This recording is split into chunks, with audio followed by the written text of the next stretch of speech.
Being active in the field as a realtor, I connect with many people from all walks of life. Sometimes friends ask me and start the conversation, and I realize that I could share some of the stories and you may find it helpful if you were in the same situation. In this specific case, if you are interested in learning what kind of homes and what price range you can find in the Durham region, including Pickering and Oshawa, in late November, make sure you stick around because I will share it with you right after this.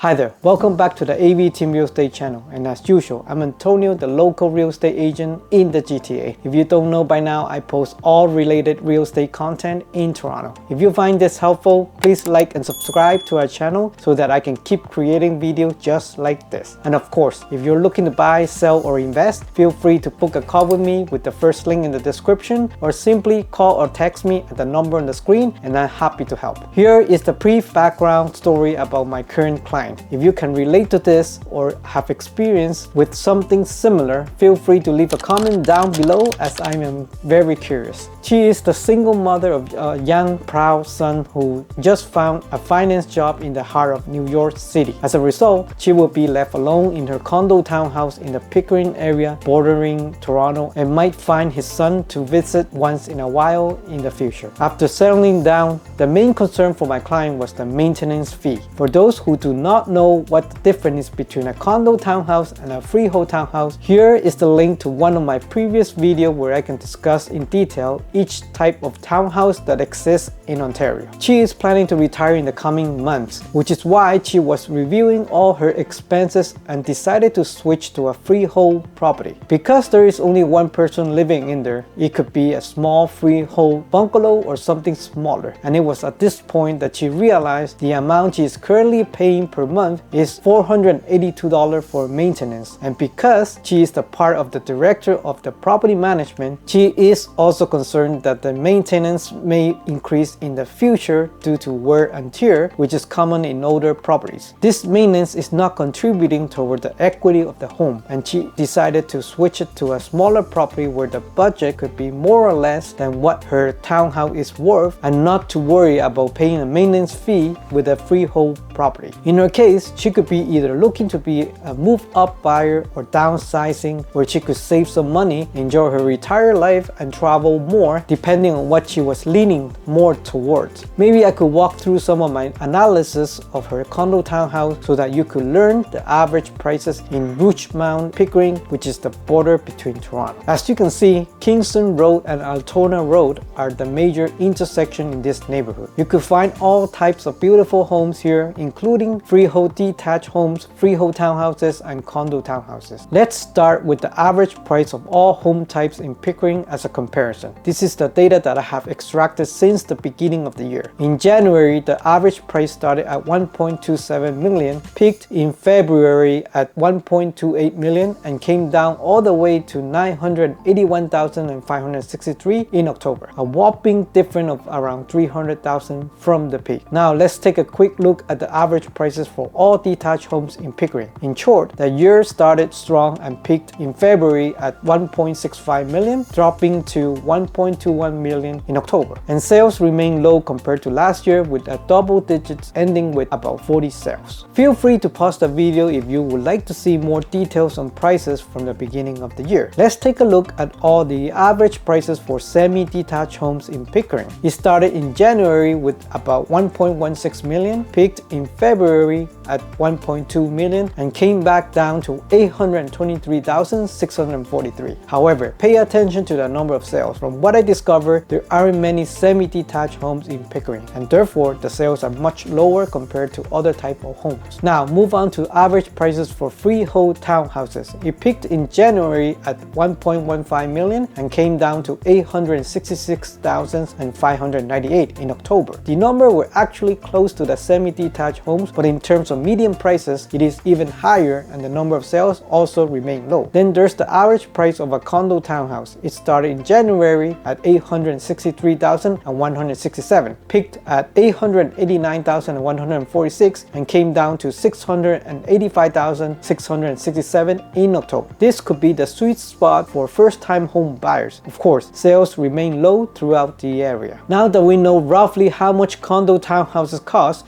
let's take a closer look at Rougemount Pickering neighborhood sales this year. As you can see, Rougemount doesn't have many sales and there have only been 8 this year, with an average price of $782,625. It is still somewhat higher than the average price in Pickering, which was $685,667. Like I said earlier, my client has a choice: move to a better location with the potential of getting a bigger place and enjoying the faster appreciation opportunity, or move further east from Toronto where the houses are cheaper in general, but in return she could purchase a freehold property instead of her current condo townhouse that has a potential increasing in maintenance fee. So in this case, she picked a place that is less financially stressful and decided to explore options in the same Durham region but east of Pickering in Oshawa. So let's take a look at the average price in Oshawa compared to Pickering. Here are the average prices for all home types in Oshawa. January sales started at $1.02 million and peaked at $1.09 million in February. And then after the interest rate hike, it came down to $782,227 in October. If we compare that to Pickering at $981,563 in October, we notice that Oshawa is relatively cheaper, being further east of Pickering. However, the 192 sales in Oshawa are significantly higher than the 81 sales of all types of homes in Pickering in October. For Oshawa freehold detached homes, the average price started in January at $1.12 million, peaked at $1.21 million in February, and dropped to $846,691 in October. There is a big difference between the detached homes in Oshawa and Pickering. The average price of detached homes in Pickering peaked in February at $1.6 million and came down to $1.21 million in October. However, sales in Pickering are significantly lower than in October, 42 in Pickering versus 137 in Oshawa. Overall, there are many luxury and expensive homes in Pickering, and in contrast, there aren't many in Oshawa. So that could be the main reason why there is a big price gap and therefore far fewer transactions in Pickering. Now moving on to semi-detached homes in Oshawa. The average price started in January at $887,393, peaked at $958,000 and came down to $684,386 in October. The number of sales also remained low. A quick comparison shows that the semi-detached average price in Pickering in October was $823,643 with 7 sales, while the average price in Oshawa was $684,386 with 20 sales. For freehold townhouses in Oshawa, the average price started in January at $892,571, peaked in February at $1.01 million and came back down to $811,100 in October. Compared to Pickering at $866,598 in October, there wasn't a big difference in this category. However, the transactions were low in Pickering at 5 and in Oshawa at 9. And average prices for condo townhouses in Oshawa started in January at $731,231, peaked in February at $774,103 and dropped to $547,553 in October. Compared to Pickering at $685,667 in October, you could find a much better deal in Oshawa. In terms of sales, Ottawa had 15 sales in October, while Pickering had 21 sales, which was the only home type that had more sales. Overall, Oshawa has a great abundance of small single detached bungalow homes in the south and central part of the city. As more people moved to this area of Durham, a number of older homes were converted into newer homes, some of which are 2 stories tall. It is a very popular area for investors to purchase this older home for a quick flip for a profit. As time goes on, the newer developments becomes more popular in the north part of Oshawa, including detached, semi-detached, and townhouses. One of Oshawa's northern neighborhoods, Winfields, is now one of the newest development areas with a large community growing around the Costco near the intersection of Highway 407. As a result, my client has the option of selling her condo townhouse and moving into a freehold, smaller bungalow condo with a reasonable entry price under $600,000, a newly renovated home between $600,000 and $700,000, or a newer freehold townhouse in the north of Oshawa with a new infrastructural community. If you are in a similar situation and want to move from a condo townhouse or condo apartment with a higher maintenance fee to a smaller freehold property with an entry-level price point, don't hesitate to contact me, and I and our team could help you navigate and provide you with options that may suit you. I hope you enjoyed this type of video where I walk you through my active clients and the thought process. If you find it valuable, don't forget to like and subscribe to our channel.